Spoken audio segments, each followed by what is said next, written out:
Hello friends, welcome to Meridian Overseas. आज हम बात करने वाले हैं कि अगर आप यूके प्लान कर रहे हैं तो कौन सी ऐसी चीज़ों का आपको ध्यान रखना है जिसकी वजह से आपकी जॉब्स लगनी है, और जो अगर आपने फॉलो नहीं करी तो फिर जब आपकी एजुकेशन कंप्लीट हो जाएगी तो आपको बहुत प्रॉब्लम आने वाली है जॉब लेने के अंदर।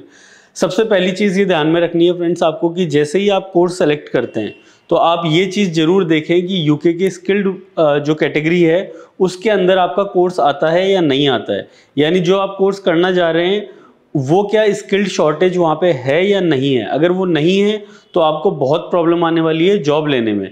और इसके साथ आप ये ध्यान रखें कि अगर वो कोर्स आपका नहीं है, फॉर एग्जांपल अगर आपको एमबीए ही करना है और अगर आप एमबीए में ही जॉब करना चाहते हैं तो मेक श्योर कि फिर आप टॉप यूनिवर्सिटीज़ यानी टॉप 20 यूनिवर्सिटीज़ जो हैं यूके की वही टारगेट करें, तभी जाके आपको जॉब में हेल्प मिल सकती है, जॉब मिल सकती है। अदरवाइज आप ऐसा कोर्स लें जिसके अंदर आपको पता हो कि वहाँ पे स्किल की शॉर्टेज है। फॉर एग्जांपल आप नर्सिंग के अंदर जा सकते हैं, आप जो डेटा एनालिटिक्स कोर्स है उसके अंदर जा सकते हैं, आप इंजीनियरिंग कोर्सेज के अंदर जा सकते हैं। ये सारे ऐसे कोर्सेज हैं जिनकी शॉर्टेज हमेशा यूके के अंदर रहती है। तो पहला जो आपका स्टेप होना चाहिए, स्किल शॉर्टेज लिस्ट आप देखो और उसके अकॉर्डिंग ही आप अपना कोर्स सेलेक्ट करो जिसके लिए आप यूके में जा रहे हैं। नंबर 2 पे है फ्रेंड्स कि आप यूके की हिसाब से अपनी सीवी को प्रिपेयर करें, अपने लिंक्डइन अकाउंट को प्रिपेयर करें, और तभी आपको बेनिफिट मिलेगा जब आप जॉब्स अप्लाई करेंगे। इसके लिए आप जब यूके पहुंच जाएं तभी से आपका काम स्टार्ट हो जाता है। आपकी जो लिंक्डइन प्रोफाइल है उसको आप बिल्कुल अपडेट रखें, उसके अंदर सारी अपडेट्स आप डाल के रखें, और जो भी आपको छोटी मोटी जॉब मिले उसको आपको जरूर लेनी है, चाहे कितनी भी छोटी जॉब हो, चाहे बर्गर किंग में हो या मैकडोनल्ड्स में हो, चाहे कहीं पे भी आपको जॉब मिलती है, वो जॉब आपके लिए बहुत जरूरी है क्योंकि वहां से आपके जनरेट होंगे 2 रेफरेंसेस। यूके के अंदर अगर आपको जॉब लेनी है तो विदाउट रेफरेंस आपको जॉब नहीं मिलेगी। तो सबसे पहली चीज है कि आप रेफरेंस जनरेट करें। और इसमें एक प्रॉब्लम और आती है कि फर्स्ट जॉब के अंदर आप रेफरेंस कहाँ से लें। तो फर्स्ट जॉब जो होती है उसके अंदर आप अपने यूनिवर्सिटी के जो टीचर्स हैं आपको जो पढ़ा रहे हैं उनका यूज़ ले सकते हैं, उनको एज ए रेफरेंस आप यूज़ कर सकते हैं। लेकिन आप एक चीज़ ध्यान रखें कि यूनिवर्सिटी में जब आप पढ़ रहे हैं तो कुछ आप ऐसा वहाँ पे परफॉर्म करें कि जिसकी वजह से आपको डेटा बना सकें। जैसे आप कोई प्रोजेक्ट कर रहे हैं तो आप ये कह सकते हो कि इस प्रोजेक्ट की वजह से 30% जो क्लासरूम के अंदर फीडबैक था वो मेरे लिए पॉजिटिव था या 50% पॉजिटिव था। तो ऐसे कुछ इंसिडेंट्स जो हैं वो आपको अपनी सीवी में फर्स्ट जॉब के लिए डालने पड़ेंगे, और सेकंड जो जॉब होगी आपकी उसके अंदर आपकी फर्स्ट जॉब का जो भी एक्सपीरियंस होगा वो सारा काम आएगा।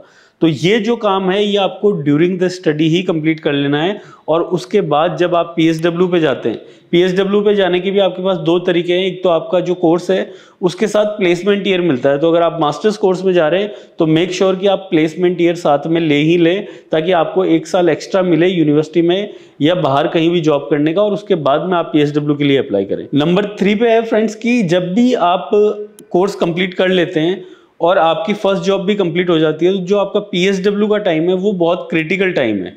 उस टाइम पे आपको कंपनीज हायर कर लेती हैं, लेकिन अगर आप फिर स्विच करना चाहते हैं जो आपको स्पॉन्सर करे तो वो काफ़ी डिफिकल्ट हो जाता है। तो जब आप पीएसडब्ल्यू पे हैं तब तक आप कोशिश करिए कि आप स्ट्रेटेजिकली जितनी भी कंपनीज हैं जो पीएसडब्ल्यू ऑफर करती हैं, जो स्पॉन्सरशिप देती हैं वर्क परमिट के ऊपर, आप उन सारी कंपनीज में अप्लाई करें। ध्यान रखिए कि आप 1 या 2 या 5-10 कंपनीज में अगर अप्लाई करेंगे तो आपको सिलेक्शन चांसेस बहुत मिनिमम है। कम से कम 100 से 150 कंपनीज में आपको जॉब अप्लाई करनी ही पड़ेगी, तब चांसेस हैं कि आपकी कहीं पे जॉब लग सकती है। क्योंकि जो जॉब निकलती है वो 5-10 लोगों के लिए निकलती है और उसमें बहुत ज़्यादा डिफिकल्ट हो जाता है आपके लिए कि आप सीधा उसमें प्लेस हो जाएं। नंबर 4 पे है कि आप यूके के अंदर जब जॉब लेने की कोशिश करते हैं तो आप पूरा प्रोटोकॉल उसका फॉलो करें। कौन सा एग्जाम होना है, कौन सा टेस्ट होना है, कौन सा आईक्यू टेस्ट होने हैं, कौन से इमोशनल टेस्ट होने हैं। उसके अंदर सबसे जो स्पेशल मैकेनिज्म काम करता है वो है स्टार वर्कफ्लो, जिसके अंदर है situation, task, action and result. ये चारों के बेसिस के ऊपर आपका सिलेक्शन होता है। और ऐसे कई सारे एप्टीट्यूड टेस्ट हैं जिनकी आपको पहले से ही तैयारी वहाँ पे यूके में रहते हुए ही कर लेनी चाहिए। इसमें आपकी सबसे ज़्यादा जो हेल्प करने वाला है स्टूडेंट्स वो है आपकी यूनिवर्सिटी का प्लेसमेंट सेल। आप जब डे 1 के अंदर यूनिवर्सिटी में रजिस्टर होते हैं, आप जब फ्रेशर्स वीक आपका कंप्लीट हो जाता है तो आप प्लेसमेंट ऑफिस में जाके मेक श्योर कि आप कम से कम महीने में 2 विजिट तो वहाँ पे करें ही करें। वो आपके लिए ऑप्शनल है, आप चाहो तो कर सकते हो, आप चाहो तो नहीं कर सकते हो। यूनिवर्सिटीज़ हमेशा चाहेंगी कि आप प्लेसमेंट सेल्स में नहीं विजिट करें क्योंकि उससे उनका वर्कलोड बढ़ता है। लेकिन अगर आप सीरियस हैं अपनी जॉब के लिए तो आप बार बार में प्लेसमेंट सेल्स में जाइए, वहाँ पे जाके बोलिए कि मेरे को जॉब चाहिए आफ्टर फिनिशिंग माय कोर्स। तो can you please help me in building my CV। जितने भी मैंने स्टेप्स आपको बताए हैं ये सारे आपको यूनिवर्सिटी इसके अंदर हेल्प करेगी। इसके लिए अलग से डिवीज़न है, वहाँ पे आप कांटेक्ट करते रहिए, तो आपकी जॉब्स जो हैं वो सिक्योर रहेंगी। अगर इसके अलावा कोई पॉइंट्स ऐसे हैं जो आपको लगता है कि यूके के अंदर जॉब मिलने में आसानी हो रहती है जिसकी वजह से, तो आप कमेंट बॉक्स में ज़रूर लिखें। और जो भी स्टूडेंट्स ऑलरेडी यूके के अंदर हैं वो अगर ये वीडियो देख रहे हैं, तो जो स्टूडेंट्स नए आए हैं उनके लिए आप फीडबैक दे सकते हैं कि ये पॉइंट्स भी आपको ध्यान रखने हैं, ताकि उन बच्चों की हेल्प हो सके जो अभी एजुकेशन के लिए प्रिपेयर कर रहे हैं। ऐसे ही कंटिन्यूस वीडियोस आपको मिलते रहे फ्रेंड्स, उसके लिए चैनल को सब्सक्राइब करें और बेल आइकन प्रेस करें। और कोई भी आपको क्वेरी है किसी भी कंट्री में एडमिशन, जॉब या वर्क को लेके, तो आप हमें कांटेक्ट कर सकते हैं स्क्रीन पे दिए गए नंबर पे, या फिर किसी भी ब्रांच के अंदर किसी भी ऑफिस में आप विजिट कर सकते हैं। हमारे काउंसलर से डायरेक्टली आप मिल सकते हैं। Thank you so much and see you in the next video.